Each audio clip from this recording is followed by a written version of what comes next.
Professor ने अपने जीवन की मनचाही तस्वीर बनाई। उनका प्रमुख आधारवाक्य यह था, असीमित बुद्धिमत्ता हर तरीके से मुझे मार्गदर्शन दे रही है। मैं पूरी तरह स्वस्थ हूं और मेरे मस्तिष्क तथा शरीर में सामंजस्य का नियम काम करता है। मेरे पास सौंदर्य, प्रेम, शांति और प्रचुरता है। सही कर्म और दैवी विधान के सिद्धांत मेरे पूरे जीवन पर शासन करते हैं। मैं जानता हूं कि मेरा प्रमुख आधारवाक्य जीवन के शाश्वत नियमों पर आधारित है और मैं जानता, महसूस करता तथा विश्वास करता हूं कि मेरा अवचेतन मन मेरे चेतन मन की विचार प्रकृति के अनुरूप प्रतिक्रिया करेगा। बाद में उन्होंने मुझे अपनी प्रगति की जानकारी देते हुए लिखा, मैंने अपने प्रमुख आधारवाक्य को धीरे धीरे, शांति से और प्रेम से दिन में कई बार दोहराया। मैं जानता था कि वे मेरे अवचेतन मन की गहराई में उतर रहे हैं। मुझे यकीन था कि मुझे मस्तिष्क के नियमों के आधार पर परिणाम मिलेंगे। मैं आपके साथ हुई बातचीत के लिए बहुत कृतज्ञ हूं और मैं यह भी कहना चाहूंगा कि मेरे जीवन के सभी क्षेत्रों में बहुत सुधार हो रहा है। यह कारगर है। अवचेतन मन बहस नहीं करता है। अवचेतन मन बहुत समझदार है। यह सभी सवालों के जवाब जानता है।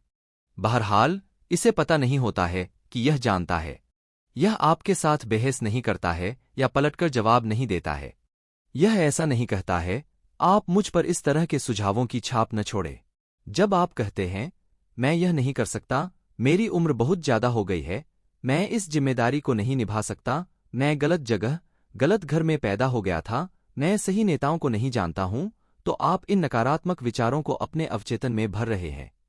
यह इनके अनुरूप प्रतिक्रिया करता है। आप दरअसल अपनी ही भलाई का रास्ता रोक रहे हैं। आप अपने जीवन में कमी, सीमा और कुंठा उत्पन्न कर रहे हैं। जब आप अपने चेतन मन में बाधा, अवरोध और विलंब की कल्पना करते हैं, तो आप अपने अवचेतन मन की बुद्धिमत्ता और ज्ञान का लाभ नहीं ले पाते हैं। आपको दरअसल यह विश्वास होता है कि आपका अवचेतन मन आपकी समस्या को नहीं सुलझा सकता। इसका परिणाम होता है मानसिक और भावनात्मक संकुलन, कंजेशन, जिसके बाद बीमारी और न्यूरोटिक प्रवृत्तियां आती हैं। अपनी इच्छाओं को साकार करने और कुंठा से उबरने के लिए दिन में कई बार दृढ़ता से कहें, असीमित बुद्धिमत्ता ने मुझे यह मनोकामना दी है और यही मुझे इसे साकार करने की आदर्श योजना की राह दिखाती है, उस ओर ले जाती है और आवश्यक बातें बताती है। मैं जानता हूं कि मेरे अवचेतन की अधिक गहरी समझ अब प्रतिक्रिया कर रही है और मैं जो महसूस करता हूं तथा जिस पर मन में दावा करता हूं, वह बाहर व्यक्त होती है। संतुलन और संबुद्धि हर ओर है। दूसरी तरफ, अगर आप कहते हैं, अब कोई रास्ता नहीं बचा है, अब मेरा खेल खत्म हो गया, इस उलझन से बाहर निकलने का कोई तरीका नहीं है, मैं बाधित और अवरुद्ध हूं, तो आपको आपके अवचेतन मन से कोई जवाब या प्रतिक्रिया नहीं मिलेगी। अगर आप चाहते हैं कि आपका अवचेतन आपके लिए काम करे, तो इसका सहयोग पाने के लिए आपको इससे सही आग्रह करना होगा। यह आपके लिए हमेशा काम कर रहा है। यह इस समय भी आपके हृदय की धड़कन और सांस को नियंत्रित कर रहा है। जब आपकी उंगली कट जाती है, तो यह उपचार की जटिल प्रक्रिया शुरू कर देता है। इसकी सबसे मूलभूत प्रवृत्ति जीवन की ओर है। यह हमेशा आपकी देखभाल करता है और आपको सुरक्षित रखता है। आपके अवचेतन के पास अपनी खुद की बुद्धि है, लेकिन यह आपके विचारों और छवियों के पैटर्न को स्वीकार कर लेता है। जब आप किसी समस्या का जवाब तलाशते हैं, तो आपका अवचेतन प्रतिक्रिया करेगा, लेकिन यह आपसे उम्मीद करेगा कि आप अपने चेतन मन में किसी सच्चे निर्णय या फैसले पर पहुंच जाए। आपको यह मानना होगा कि आपके अवचेतन मन के पास जवाब है।